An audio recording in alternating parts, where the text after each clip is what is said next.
എല്ലാവർക്കും വിവേക് ട്രാവൽ ബ്ലോഗിന്റെ പുതിയൊരു വീഡിയോയിലേക്ക് സ്വാഗതം. ഇന്ന് നമ്മൾ ഉണ്ടാക്കാൻ പോകുന്നത് ഒരു സാധാരണ ഡിഷാണ്. നമ്മുടെ വീട്ടിൽ തന്നെ അവൈലബിൾ ആയിട്ടുള്ള 2 ഇൻഗ്രീഡിയൻസ് വെച്ചിട്ട് നമ്മൾ ഉണ്ടാക്കുവാണ്. ഇപ്പൊ നല്ല മഴ സമയമാണ്, ട്രോളിങ്ങുമാണ്. അതുകൊണ്ട് നമുക്ക് മീനൊന്നും അവൈലബിൾ അല്ലല്ലോ, വളരെ സുലഭമായിട്ട് കിട്ടുന്നില്ലല്ലോ. അപ്പൊ അതുകൊണ്ട് നമ്മൾ മീനില്ലാത്ത ഒരു മീൻ കറി, അതാണ് നമ്മൾ ഇന്ന് ഉണ്ടാക്കാൻ പോകുന്നത്. അതിലേക്ക് നമുക്ക് വേണ്ടത് ആദ്യം തന്നെ മാങ്ങയാണ്. നല്ല ചെനച്ച മാങ്ങയാണ് എടുത്തേക്കുന്നത്. കിളിച്ചുണ്ടൻ മാങ്ങയാണ് എടുത്തിരിക്കുന്നത്. മാങ്ങ വേണം. അതുപോലെ തന്നെ പച്ചമുളകും പിന്നെ ചെറുള്ളി കുറച്ച് കൂടുതൽ എടുത്തിട്ടുണ്ട്. പിന്നെ നമ്മൾ തേങ്ങയും അതുപോലെ തന്നെ മഞ്ഞപ്പൊടിയും മുളക് പൊടിയും ഇതൊന്ന് നമ്മൾ കല്ലിലൊന്ന് ചതച്ചെടുക്കും. എന്നിട്ട് ഇതെല്ലാം കൂടി വെക്കുന്ന ഒരു സാധാരണ കറിയാണ് ഇന്ന് നിങ്ങളെ പരിചയപ്പെടുത്തുന്നത്. നമുക്കിതൊന്ന് ചതച്ചെടുക്കാം. ഒതുക്കിയെടുക്കാം. നമ്മൾ സാധാരണ കറിക്കെല്ലാം ഒതുക്കുന്ന പോലെ ഒന്ന് ജസ്റ്റ് ഈ മുളകും തേങ്ങായും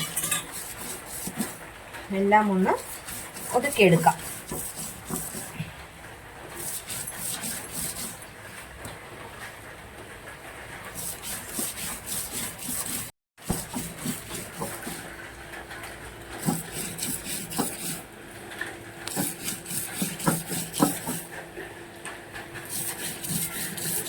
നമ്മൾ ജസ്റ്റ് കല്ലൊന്ന് കയറ്റി ഇറക്കി വിട്ടാൽ മതി. കൂടുതലായിട്ട് അരഞ്ഞു പോകണ്ട. അപ്പം നമ്മുടെ കറിയുടെ സ്വാദും ടെക്സ്ചറും എല്ലാം മാറിപ്പോകും. അതുകൊണ്ട് നമ്മൾ ജസ്റ്റ് ഒന്ന് ഇതെല്ലാം കൂടി ഒന്ന് മിക്സ് ചെയ്തെടുക്കുന്നതെന്ന് മാത്രമേ ഉള്ളൂ.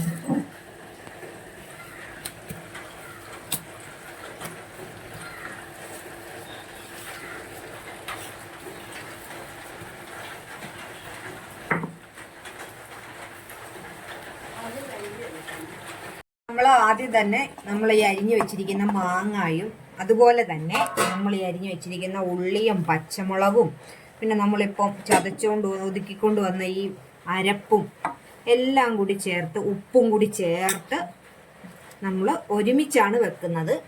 മീനില്ലല്ലോ നമുക്ക്. അപ്പം നമുക്ക് ഇതെല്ലാം കൂടി ചേർത്ത് നമ്മൾ പാകത്തിന് വെള്ളവും കറിവേപ്പില ചേർക്കുന്നുണ്ട്.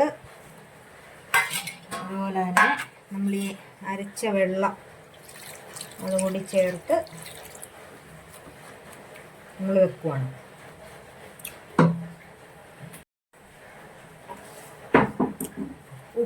ഉപ്പ് നമ്മൾ ചേർത്തു.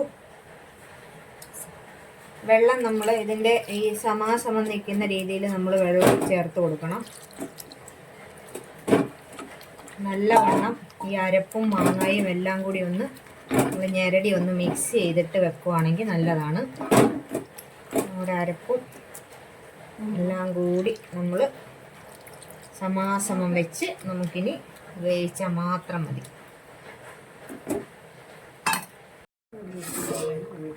നമുക്കിതൊന്ന് ഇളക്കി യോജിപ്പിച്ച് കൊടുക്കാം. നന്നായിട്ട് തിളച്ചിട്ടുണ്ട്. നമുക്കിതൊന്ന് ഇളക്കാം. പറ്റണം, നല്ലവണ്ണം ഇത് പറ്റണം. ഇപ്പോൾ പറ്റിയിട്ടില്ല, നമുക്ക് വേവിക്കാം. നമ്മുടെ ഉള്ളിയും മാങ്ങായും കൂടി പറ്റിച്ചത് നല്ലവണ്ണം പറ്റി വന്നിട്ടുണ്ട്. ഇനി ഇതിലേക്ക് നമുക്ക് കുറച്ച് വെളിച്ചെണ്ണ കൂടി ഒഴിച്ചു കൊടുക്കാം. നല്ല ഉള്ളിയും മാങ്ങയും എല്ലാം മാത്രം ചേർത്തിട്ടുള്ളതാണ്. സാധാരണയായിട്ടുള്ളൊരു കറിയാണ്. നമുക്ക് എല്ലാവർക്കും വീട്ടിൽ അവൈലബിൾ ആയിട്ടുള്ള ഇത് വെച്ചിട്ടാണ് നമുക്കിപ്പോൾ ചെയ്തിട്ടുള്ളത്. വേണ്ട നല്ലവണ്ണം മാങ്ങ കണ്ടോ, മാങ്ങായും അതുപോലെ തന്നെ ഉള്ളിയും കൂടി കണ്ടോ നല്ലവണ്ണം യോജിച്ച് വന്നിട്ടുണ്ട്. വേണ്ടേ പച്ചമുളക് വളരെ 3 ഇൻഗ്രീഡിയൻസ് മാത്രമേ നമ്മൾ ചേർത്തിട്ടുള്ളൂ. ആർക്കും ഏത് സമയത്തും നമുക്ക് ചെയ്ത് നോക്കാം. എല്ലാവരും ഇതൊന്ന് പരീക്ഷിച്ച് നോക്കണം. നന്നായി ചെയ്തിട്ട് അഭിപ്രായം ഞങ്ങളുടെ കമൻറ്റ് ബോക്സിൽ ഇടണം. ഞങ്ങളുടെ വീഡിയോ ഇഷ്ടമായെങ്കിൽ ലൈക്ക് ചെയ്യണം, ഷെയർ ചെയ്യണം. അതുപോലെ തന്നെ ഞങ്ങളുടെ ചാനലൊന്ന് സബ്സ്ക്രൈബ് ചെയ്യണം.